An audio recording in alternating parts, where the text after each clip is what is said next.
Mabilisang balitaan, komprehensibo at totoo sa loob ng 1 minuto. Simula na ang Diskurso Tidbits. Ethics complaint laban kay Bato, nanganganib na mabasura. Wala naman daw kasing no work, no pay policy ang Senado na kailangang ipatupad. Aba, hindi pumapasok pero tuloy lang ang sahod? Sana all! President Marcos, ipinatigil muna ang dagdag pamasahe sa mga pampublikong sasakyan. Mga tsuper umaaray. Piso at 2 piso na nga lang daw, hindi pa napagbigyan.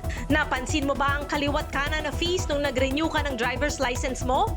300 pesos na medical exam fee, 140 pesos na miscellaneous fee, at 60 pesos na computer fee.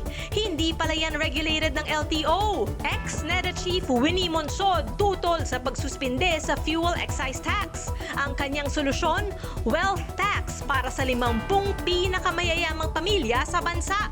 Balitang mabilis, komprehensibo at totoo. Yan ang Diskurso Tidbits. Basahin ang tungkol sa lahat ng yan at sa marami pang ibang nakatutuwa at makabuluhang balita sa diskurso.ph.